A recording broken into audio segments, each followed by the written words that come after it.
తాకట్టులో ఉన్న బంగారాన్ని విడిపించి ఆ రోజు ఆన్లైన్ రేటుకే మేము కొంటాం. Sharma gold company. నమస్తే గురుగారు, శ్రీమాత్రే నమః. శ్రీమాత్రే నమః.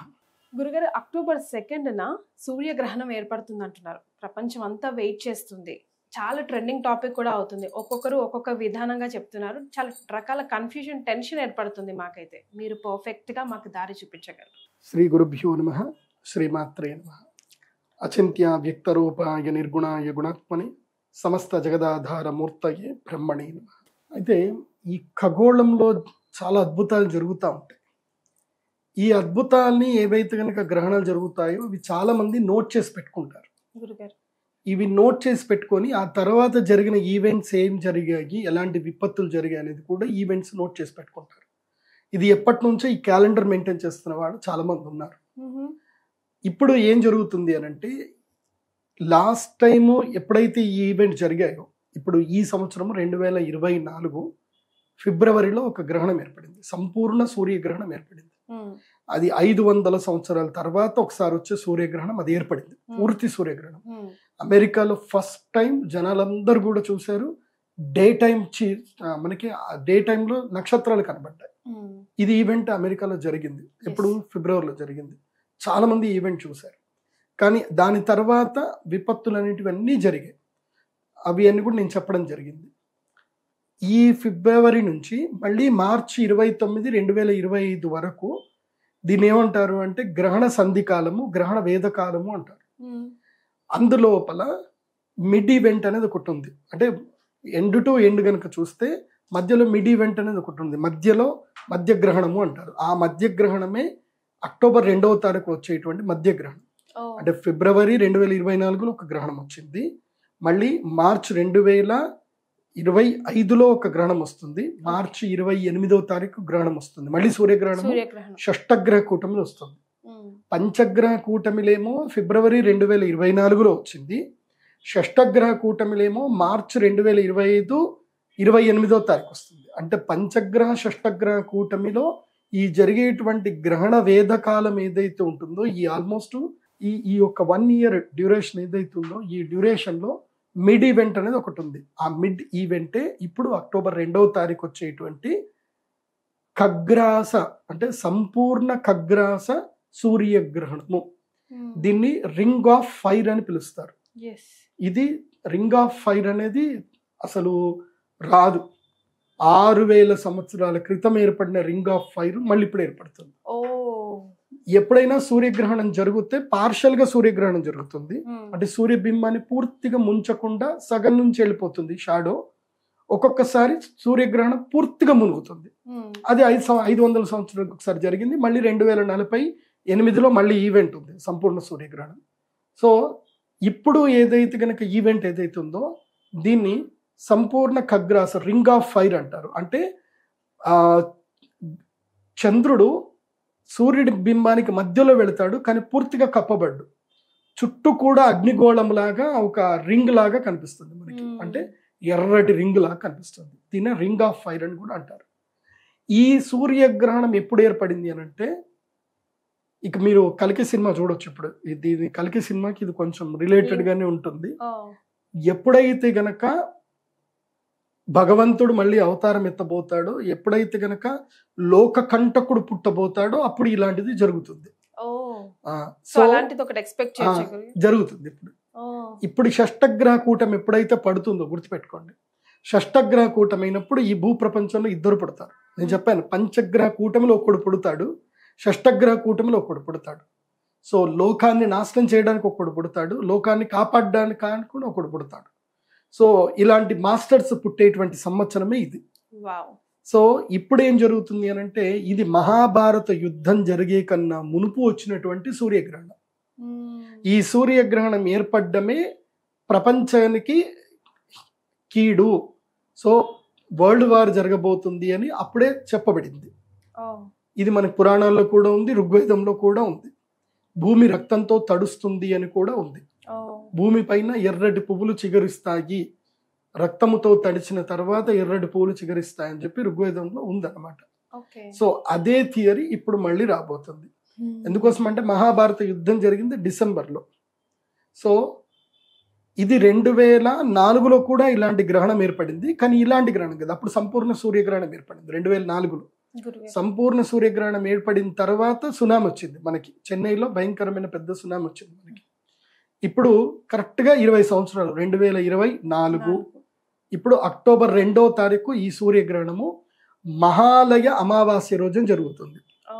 మహాలయ అమావాస్య, మహా ఆలయం, ఆలయం అంటే ఏంటి, పూర్తిగా ఆసమంతాత్ లయతీతి ఆలయం అంటే పూర్తిగా నాశనం చేసేదే ఆలయం. మహాలయం అంటే పూర్తిగా నాశనం చేసేటువంటి ఈవెంట్ డే ఏంటి అంటే మహాలయ అమావాస్య. అమావాస్యలో అత్యంత శ్రేష్టమైనటువంటి అమావాస్య మహాలయ అమావాస్య.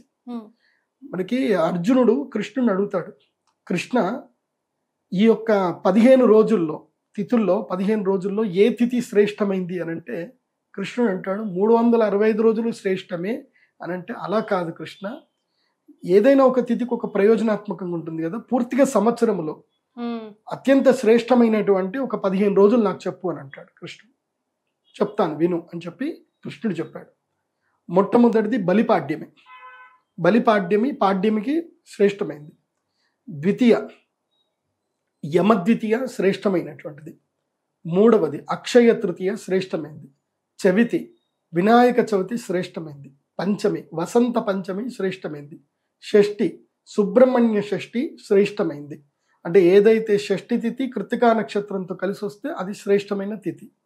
అలాగే సప్తమి భాను సప్తమి, రథ సప్తమి, ఆదివారం సప్తమి కలిసి వచ్చిన మాఘమాసంలో సప్తమి తిథి రథ సప్తమి, అది శ్రేష్టమైంది. తర్వాత అష్టమి కృష్ణాష్టమి శ్రేష్టమైంది. నవమి శ్రీరామ నవమి శ్రేష్టమైంది. దశమి విజయదశమి శ్రేష్టమైంది. ఏకాదశి భీష్మ ఏకాదశి శ్రేష్టమైంది. ద్వాదశి వామన ద్వాదశి శ్రేష్టమైంది. త్రయోదశి ధనత్రయోదశి శ్రేష్టమైంది. చతుర్దశి నరక చతుర్దశి చాలా శ్రేష్టమైంది. అమావాస్య ఆశ్వయుజ అమావాస్య, అదేవిధంగా మహాలయ అమావాస్య, ఇవి శ్రేష్టమైనటువంటివి రోజులు పూర్తి సంవత్సరం లోపల. పౌర్ణమి వచ్చి ఆశ్వయుజ పౌర్ణమి, కార్తీక పౌర్ణమి, ఈ 2 పౌర్ణమిలు శ్రేష్టమైనవి. ఈ విధంగా పౌర్ణమి అమావాస్యల గురించి 16 రోజుల గురించి కృష్ణ భగవానుడు మనకి జ్యోతిష్ శాస్త్రంలో వివరించాడు. ఇవి మనకి అగస్త్య సంహితలో కూడా ఉంటాయి ఇవన్నీ కూడా. కాబట్టి ఇప్పుడేం జరుగుతుంది అని అంటే ఈ ఈవెంట్ మహాలయ అమావాస్య రోజు జరుగుతుంది. మహాలయ అమావాస్య రోజు ఎప్పుడైతే ఈ సూర్యగ్రహణం ఏర్పడుతుందో ఏమవుతుంది అని అంటే ప్రకృతి జీవనాశనాన్ని కోరుకుంటుంది. సో ప్రకృతి లోపల క్రమేపి ముఖ్యంగా ఎవరెవరినైతే ప్రకృతిని నాశనం చేస్తారో ఆ జాతి మెల్లిగా నశించడం ప్రారంభమవుతుంది. సో ఈ విధంగా ప్రకృతి విలయం అనే దానికి శ్రీకారం అని చుడుతుంది. మానవుల లోపల మధ్యలో ఒకరి మీద ఒకరికి వైరం పెరుగుతుంది. ఇప్పుడు గనక చూస్తే ఉక్రెయిన్ రష్యా వార్ అనేది జరుగుతుంది. ఇప్పుడు నాటో దళాలు ఏమంటున్నాయి, ఇంకా మేము ఉక్రెయిన్ తోటి సిగ్నేచర్ చేసేసుకుంటున్నాము, మేము వచ్చేస్తున్నాము అని నాటో దళాలు అంటున్నాయి. ఆల్మోస్ట్ నవంబర్ ఎండింగ్ వరకు ఉక్రెయిన్ నాటో లోపలికి వెళ్ళిపోతుంది. ఇక ఉక్రెయిన్ నాటోలోకి వెళ్ళిపోయింది అని అంటే నాటో మొత్తం కూడా దేశాలన్నీ కూడా ఉక్రెయిన్ తోటి సపోర్ట్ ఉన్నట్టే. సో అప్పుడు రష్యా ఏకాక అవ్వదు కదా, రష్యాకి కూడా సపోర్ట్ చేసే దేశాలు చైనా కలిసి వస్తుంది. సో ఇంకా మన కిమ్ ఎట్లాగున్నాడు, ఆయన కూడా కలిసి వస్తాడు. సో ఇది వరల్డ్ వార్ 3కి ఇక్కడ శ్రీకారం చుట్టబోతున్నట్టుగా ఇక్కడ ఆల్రెడీ సంకేతాలు కనిపిస్తున్నాయి. సో ఈ గ్రహణ ప్రభావం ఆ సంకేతాలకి అగ్రిమెంట్ ఇచ్చినట్టుగా, స్టాంప్ వేసినట్టుగా ఈ గ్రహణ ప్రభావం దాని మీద ఎఫెక్ట్ అయితే ఉంటుంది. ఇది ఆల్రెడీ మనకి ఒక వెబ్సైట్లో కూడా రాసి పెట్టారు. ఎప్పుడైతే ఈ యొక్క ప్రకృతి విపత్తులు పెద్ద పెద్ద ఫ్లూ లాంటి ఏవైతే జరిగాయో ఇలాంటి గ్రహణాలు జరిగిన తర్వాతనే ప్రకృతి విపత్తులు పెద్ద పెద్ద రోగాలన్నీ కూడా ఏర్పడ్డాయి. ఇప్పుడు మనం అదే కనుక చూస్తే మనకి 2019లో మనకి ఇది వచ్చింది, ఏది అప్పుడు కూడా షష్టగ్రహ కూటమి లోపల మనకి సూర్యగ్రహణం ఏర్పడింది డిసెంబర్ లోపల. నేను అప్పుడు కూడా స్టేట్మెంట్ ఇచ్చాను, ప్రకృతి విపత్తులు రాబోతున్నాయి, రోగభీతులు రాబోతున్నాయి, భయంకరమైన వైరస్లు వస్తాయని చెప్పాను. 2018లోనే నాగరాజ్తో ఇంటర్వ్యూ చేసినప్పుడు చెప్పాను.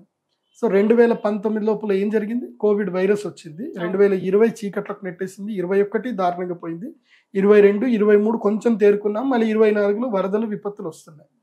సో ఇప్పుడు మన దేశానికి యుద్ధ భీతి ఉండే అవకాశం కూడా ఉంది. ఎందుకోసం అంటే మన దేశంలో తీవ్రవాదము అంతర్గతంగా పెరుగుతుంది.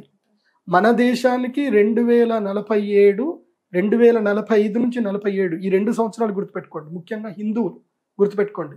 2045 నుంచి 2047 వరకు మీరు ఎంత డబ్బు సంపాదించుకోండి, ఎన్ని భూములు సంపాదించుకోండి, ఎన్ని ఆస్తులు సంపాదించుకోండి, మీరు వేరే వాళ్ళ కోసమే సంపాదిస్తున్నట్లు లెక్క. గుర్తుపెట్టుకోండి.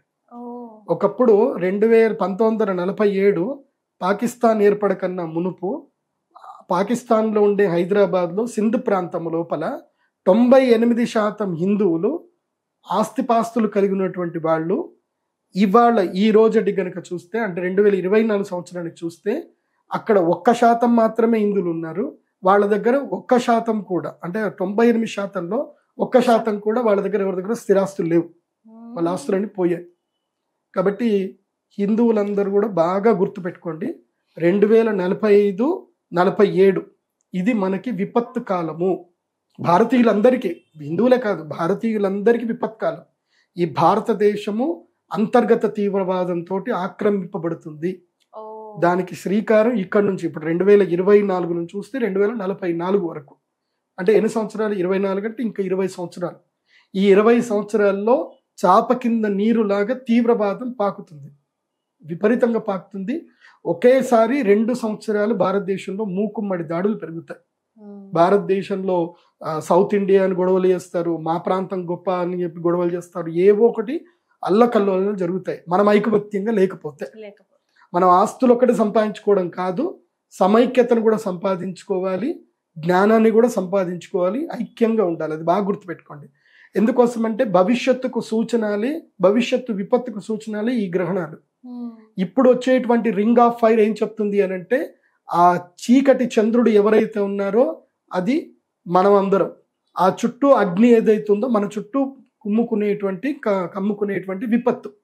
సో రింగ్ ఆఫ్ ఫైర్ మనకు చూపిస్తుంది, అంటే మీ చుట్టూ అగ్ని కమ్ముకోబోతుంది, మీరు జాగ్రత్తగా ఉండండి అని చూపించడమే ఈ యొక్క రింగ్ ఆఫ్ ఫైర్ యొక్క ఉద్దేశం. మహాభారత యుద్ధం అప్పుడు ఇదే గ్రహణం ఏర్పడింది. సో ఇది హస్తా నక్షత్రంలో ఏర్పడబోతుంది కాబట్టి హస్తా నక్షత్ర జాతకులకు చాలా కష్టతరమైనటువంటిది. అదేవిధంగా బ్యాంకింగ్ సెక్టార్లో ఉండేటువంటి వాళ్లకు, ఫినాన్స్ సెక్టార్లో ఉండేటువంటి వాళ్లకు ఇది నష్టం కలిగిస్తుంది.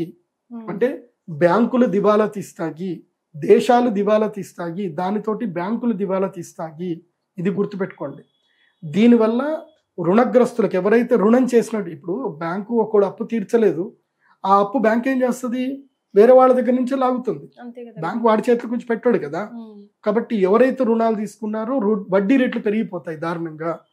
ఇది మనకి జరగబోయేటువంటి సామూహికంగా ఎకనామికల్గా మనకి ఇబ్బందులు జరగబోతున్నాయి. ఈ ఎకనామిక్ ప్రాబ్లం తోటి బీజేపీ గవర్నమెంట్ కూడా చాలా ఎఫెక్ట్ వస్తుంది. నిర్మలా సీతారామన్ ఎందుకోసం అంటే, మన భారతదేశం యొక్క పరిస్థితి ఏంటంటే, మన ట్యాక్స్ కట్టే వాళ్ళు కేవలం 1.5% మాత్రమే మన భారతదేశంలో ట్యాక్స్ కడతారు. అంటే 140 కోట్ల మంది భారతదేశంలో ఒక 14 లక్షల మంది మాత్రమే ట్యాక్స్ కడతారు. మిగతా వాళ్ళు ఎవరు ట్యాక్స్ కట్టరు. అంటే జిఎస్టీలకి ఏస్టీలకి ఎంత పోయినా 5% మాత్రమే ట్యాక్స్ వస్తుంది. కానీ వీళ్ళందరూ కూడా మా దేశానికి విపత్తు వచ్చింది, మీ గవర్నమెంట్ బాగలేదు అని గవర్నమెంట్ మీద నింద వేస్తారు. సో దీని తర్వాత నెక్స్ట్ మార్చి 28 వరకు గవర్నమెంట్ మీద దీని ప్రభావం ఉంటుంది. గవర్నమెంట్ మారే అవకాశాలు దాకా కూడా కనిపిస్తాయి. అయినా సరే గవర్నమెంట్ సమర్థంగా ఎదుర్కోవాలి. మరి ఏ రాశుల వారికి ఎలాంటి ఫలితాలు ఇవ్వబోతుంది గురుగారు ఈ గ్రహణం? ఈ గ్రహణము మన భారతదేశంలో అయితే కనబడదు కాబట్టి మనకి గ్రహణ నియమాలు అయితే వర్తించవు. ఓకే, సో ఈ సూర్యగ్రహణం కూడా భారతదేశంలో కనబడదు, గ్రహణ నియమాలు వర్తించవు, ఆలయాలు మూసివేత అట్లాంటివి ఏమీ ఉండవు. అలాగే ఇల్లు కడుక్కోవడాలు, సూతకము, దర్బలు వేసుకోవడాలు అలాంటివి ఏమీ ఉండవు. కాకపోతే గర్భిణీ స్త్రీలు మాత్రం బయటకు వెళ్ళకూడదు, ఇంట్లోనే ఉండి రెస్ట్ తీసుకోవాలి. సో ఈ గ్రహణం, సూర్యగ్రహణం ఏదైతే వస్తుందో యాదృచ్ఛికంగా నేను రెడ్ బుక్లోనే రాశాను. ఇది రెడ్ బుక్ అంటే అర్థం చేసుకోండి. ఇంకా సూర్యగ్రహణము, ఈ సూర్యగ్రహణము అక్టోబర్ 2వ తారీఖు 2024 మహాలయ అమావాస్య రోజున భారతదేశ కాలమాన ప్రకారము రాత్రి, అంటే అక్టోబర్ 2వ తారీఖు రోజున రాత్రి 9:13 నుంచి ప్రారంభం చేసి అక్టోబర్ 3వ తారీఖు తెల్లవారుజామున 3:17 వరకు ఈ యొక్క గ్రహణం ఉంటుంది. అంటే రాత్రి అంతా గ్రహణ కాలం. అంటే మన ఇండియా కాలమాన ప్రకారం, భారతదేశ కాలం కానీ రాత్రి అంతా. అంటే మనకి రాత్రి అంతా అంటే మనకి సూర్యుడు కనబడ్డు కదా. సో ఎవరికైతే సూర్యుడు అక్కడ గోచరిస్తాడో, అమెరికా లాంటి దేశాల్లో వాళ్ళకి మాత్రం ఈ గ్రహణ ప్రభావం ఉంటుంది. నియమాలు అన్ని పాటించాలి. నియమాలు అంతా అమెరికాలో ఉండే మన ఇండియన్స్ హిందువులు ఎవరైతే ఉన్నారో వాళ్ళందరూ పాటించాలి. మీ గోత్రనామాలు పంపిస్తే మీ గోత్రనామాల పైన మేము పూజలు చేపిస్తాము. pradeepjoshi.com వెబ్సైట్లో మీరు మీ గోత్రనామాలు ఎంటర్ చేసుకోవచ్చు. మీ ఎట్లా మేము ఆ రోజు యాగం చేస్తాం కాబట్టి ఏ రాశుల వారికి బాగాలేదు వారందరూ కూడా యాగం చేయించుకుంటే మంచిది. నేను ముఖ్యంగా చెప్పేది ఏంటంటే గ్రహణ సమయంలో మన జీవితంలో గ్రహణం సమయం అనేది పర్వకాలం. మన జీవితంలో ఇంకా మనం బాగుపడము మనకి ఏం జరగదు అని ఎవరైతే అనుకుంటారో అలాంటి వాళ్ళ గ్రహణ సమయం వరమిస్తుంది. సో జీవితంలో అరిష్టాలన్నీ తొలగిపోవాలంటే గ్రహణ సమయమే అదృష్టమైన సమయం. ఆ సమయంలో మనము దేవతలకి యక్షిణీ దేవతలు గనక శక్తిని ఇవ్వగలిగితే ఆ గ్రహణ సమయం అయిపోయిన తర్వాత ఆ దేవతలు మనకి శక్తిని ఇస్తారు. తర్వాత ఆ ఒక్క గంట కాలము equal to the 1 year time. 1 year అనుకోవచ్చు, 10 year అనుకోవచ్చు. చాలా పర్వకాలం అంటారు. సో ఈ గ్రహణము ఎవరెవరికి బ్యాడ్ కీడు అని అంటే ముఖ్యంగా ఈ గ్రహణము హస్తా నక్షత్రం యొక్క 1, 2వ పాదంలో జరగబోతుంది. హస్తా నక్షత్రం వారికి గ్రహణము మంచిది కాదు. అనారోగ్య సమస్యలు వస్తాయి, విపత్తులు వస్తాయి, అనవసరమైన అపఘాతాలు, విఘాతాలు, అదేవిధంగా అపకీర్తి, మీ మీద చాడీలు చెప్పడము, మీ మీద ఎవరైనా అనవసరంగా అభాండాలు వేయడము, అవమానాలు ఎక్కువగా జరగడం, ఇవన్నీ జరుగుతాయి. ఆస్తి నష్టం జరుగుతుంది, వ్యాపార నష్టం జరుగుతుంది. చాలా కామ్గా ఉండండి. అక్టోబర్ 18వ తారీఖు వరకు మీకు బాగుండదు. అక్టోబర్ 2 నుంచి అక్టోబర్ 18వ తారీఖు వరకు టైం బాగుండదు. మళ్ళీ మీరు ఆశ్వయుజ పౌర్ణమి రోజు పూర్ణ చంద్రుని చూసి దర్శనం చేసుకునేంత వరకు మీకు ఈ గ్రహణ దోషం ఉంటుంది. ముఖ్యంగా కన్యారాశి, మీనరాశి వారికి ఇది వర్తిస్తుంది ముఖ్యంగా. ఇక ఎవరెవరికి ఏ రాశుల వారికి బాగాలేదు అంటే 4 రాశుల వారికి, కన్యారాశి, సింహరాశి, మీనరాశి, మేషరాశి, ఈ 4 రాశుల వారికి ఈ గ్రహణము బాగాలేదు. ఇది ప్రపంచంలో ఎక్కడ ఉన్నా సరే వాళ్ళందరికీ బాగా ఉండదు. ఇది కేవలము గ్రహణం చూసే వాళ్ళకే కాదు, ప్రపంచంలో ఎక్కడ చూసే వాళ్ళకేమో 100% ఎఫెక్ట్ ఉంటుంది. గ్రహణం ఎక్కడైతే కనబడదో వాళ్ళకి 50% ఎఫెక్ట్ ఉంటుంది. సో ఇంకా గుడ్. ఈ గ్రహణం వల్ల ఎవరికి మేలు జరుగుతుంది అని అంటే కనుక కర్కాటక రాశి, మిథున రాశి, కుంభరాశి, వృశ్చిక రాశి వీళ్ళకి మేలు జరుగుతుంది. 100% చూసే ఎవరికైతే గ్రహణం కనిపిస్తుందో వీళ్ళందరికీ మేలు జరుగుతుంది. ఎవరికైతే కనబడదో వాళ్ళకి 50% అయినా మేలు జరుగుతుంది. ఇక నార్మల్ మకర, ధనస్సు, వృషభ, తులరాశి వాళ్ళకి నార్మల్గా ఉంది. కాబట్టి ఇది బాగా గుర్తుపెట్టుకోండి. ఈ గ్రహణము కన్యా, సింహ, మీన, మేషరాశి వాళ్ళకి బాగా లేదు. మరి పరిహారాలు ఏం చేసుకోవాలి అని అంటే ఎవరి జాతకంలో అయితే గనక సూర్యుడు, రాహువు కలిసి ఉన్నా, సూర్యుడు, కేతువు కలిసి ఉన్నా మీ జాతకం, ఎందుకోసమంటే జాతకంలో ఎట్లా చూసుకోవాలండి అని డౌట్ వస్తుంది కదా.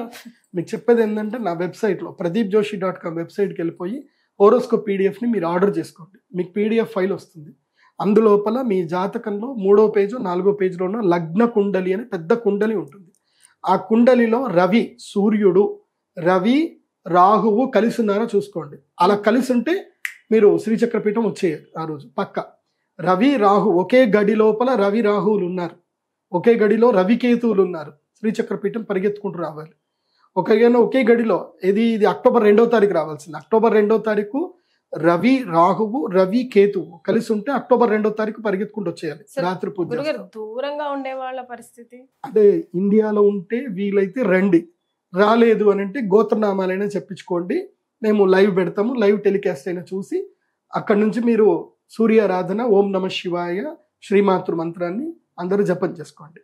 అయితే అక్టోబర్ 2వ తారీఖు రాత్రి యాగం ఉంటుంది, అరిష్ట నివారణ తంత్రము యాగం ఉంటుంది.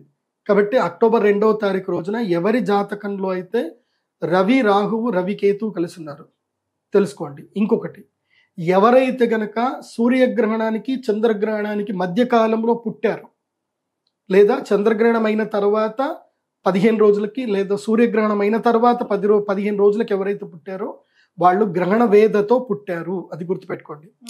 అది ఎలా తెలుసుకోవాలి అని అంటే simple, me date of birth, time, place రాసుకోండి. గూగుల్లో మీ సంవత్సరం, ఇప్పుడు ఉదాహరణకి మీరు 1982లో పుట్టారు, lunar and solar eclipse in 1982 అని కొట్టండి.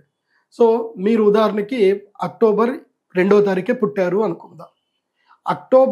అక్టోబర్లో ఒక సూర్యగ్రహణం ఏర్పడింది 1982లో. సో అక్టోబర్ 15వ తారీఖు ఏర్పడింది సూర్యగ్రహణం. అంటే మీకు గ్రహణ వేద ఉన్నట్టు లెక్క. అంటే అక్టోబర్ 2వ తారీఖు నెల రోజులు అటు, నెల రోజులు ఇటు, ఏది ఉన్నా మీకు గ్రహణ వేద ఉన్నట్టే, గుర్తుపెట్టుకోండి. అంటే మీరు ఆల్రెడీ మీ అమ్మ గర్భంలో ఉన్నారు, నెల రోజుల తర్వాత అంటే అక్టోబర్ 2వ తారీఖు మీరు పుట్టారు అని అంటే సెప్టెంబర్లో చంద్రగ్రహణం కానీ సూర్యగ్రహణం అని ఏర్పడింది అనుకోండి, అంటే మీరు మీ అమ్మగారి యొక్క గర్భంలో ఉన్నట్టే లెక్క ఆ గ్రహణ సమయంలో. సో గర్భవేదం ఉంటుంది.